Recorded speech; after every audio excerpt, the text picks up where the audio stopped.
Greetings, cats and kittens. Welcome to Christmas in July and Libby's Lullabies.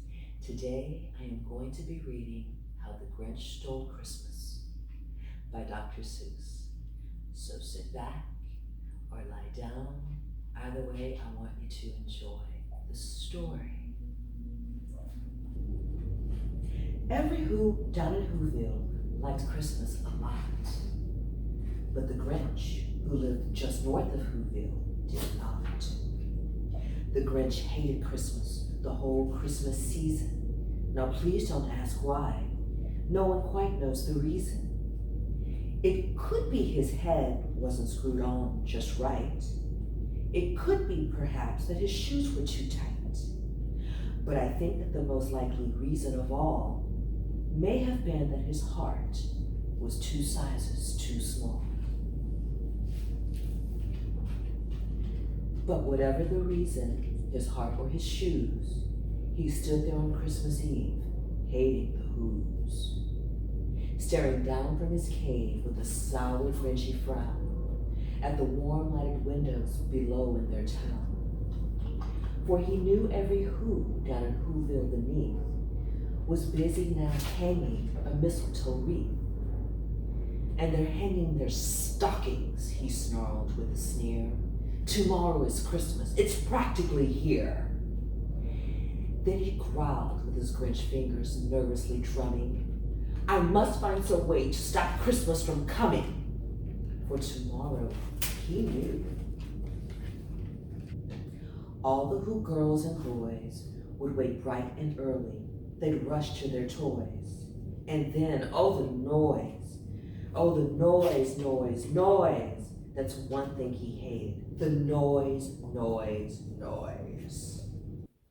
Then the Whos, young and old, would sit down to a feast. And they'd feast and they'd feast. They would feast on Who pudding and rare Who roast beast, which was something the Grinch couldn't stand in least.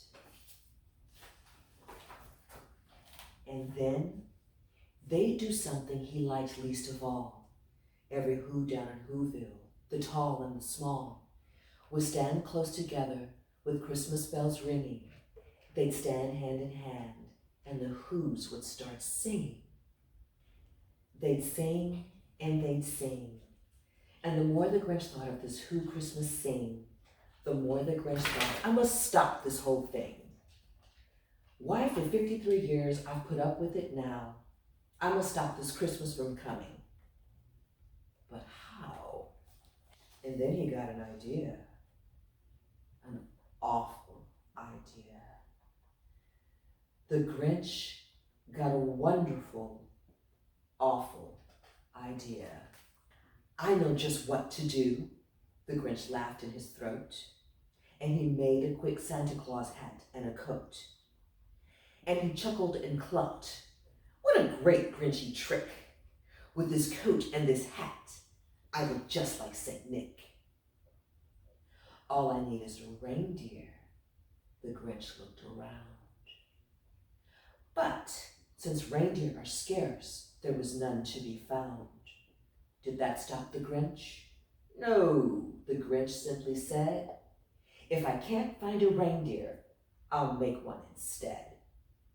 So he called his dog Max. Then he took some red thread and he tied a big horn on the top of his head. Then he loaded some bags and some old empty sacks on a ramshackle sleigh, and he hitched up old Max. Then the Grinch said, get up! And the sleigh started down toward the homes where the Whos lay a snooze in their town. All their windows were dark, quiet snow filled the air. All the Whos were all dreaming sweet dreams without a care when he came to the first little house on the square. This is stop number 1, the old Grinchy Claus hissed, and he climbed to the roof, empty bags in his fist. Then he slid down the chimney, a rather tight pinch, but if Santa could do it, then so could the Grinch. He got stuck only once, for a moment or two. Then he stuck his head out of the fireplace flue, where the little Who stockings all hung in a row. These stockings, he grinned, are the first things to go. Then he slithered and slunk, with a smile most unpleasant, around the whole room, and he took every present. Pop guns and bicycles, roller skates, drums, checkerboards, tricycles, popcorn, and plums. And he stuffed them in bags. Then the Grinch very nimbly stuffed all the bags, one by one, up the chimney. Mm-mm. Then he slunk to the ice buck. He took the Who's feast. He took the Who pudding. He took the roast beast. He cleaned out that icebox as quick as a flash. Why, that Grinch even took the last can of Who hash. Then he stuffed all the food up the chimney with glee. And now, grinned the Grinch, I will stuff up the tree. And the Grinch grabbed the tree, and he started to shove, when he heard a small sound like the coo of a dove. He turned around fast, and he saw a small Who, little Cindy Lou who was not more than 2. The Grinch had been caught by this tiny Who daughter, who'd got out of bed for a cup of cold water. She stared at the Grinch and said, Santa Claus, why? Why are you taking our Christmas tree? Why? But you know, that old Grinch was so smart and so slick. He thought up a lie, and he thought it up quick. Why, my sweet little tot, the fake Santa Claus lied. There's a light on this tree that won't light on one side. So I'm taking it home to my workshop, my dear. I'll fix it up there, then I'll bring it back here. And his fib fooled the child. Then he patted her head, and he got her a drink, and he sent her to bed. And when Cindy Lou Who went to bed with her cup, he went up the chimney and stuffed the tree up. Then the last thing he took was a log in their fire. Then he went up the chimney, himself the old liar. On their walls he left nothing but hooks and some wire. And the one speck of food that he left in the house was a crumb that was even too small for a mouse.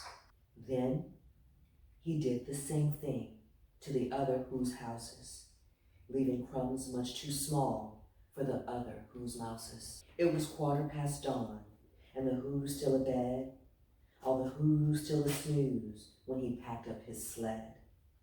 Packed it up with their presents, the ribbons, the wrappings, the tags and the tinsel, the trimmings, the trappings. 3,000 feet up the side of Mount Crumpet, he rode with his load to the tip-top to dump it. Pooh-pooh to the Who's, he was Grinchiously humming. They're finding out now that no Christmas is coming. They're just waking up, I know just what they'll do. Their mouths will hang open a minute or 2.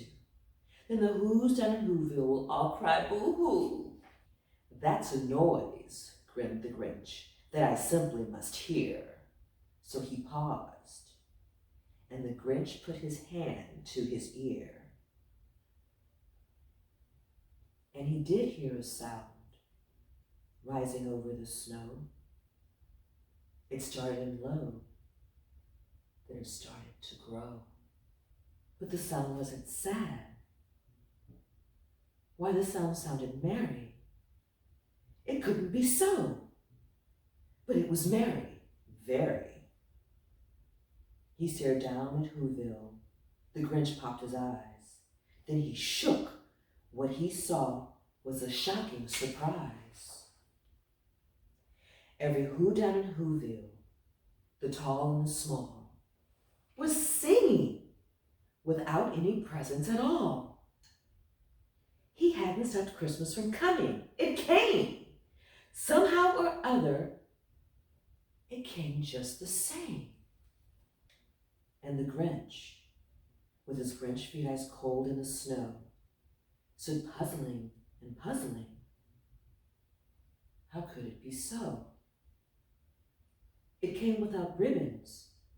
It came without tags. It came without packages, boxes, or bags. And he puzzled 3 hours till his puzzle was sore.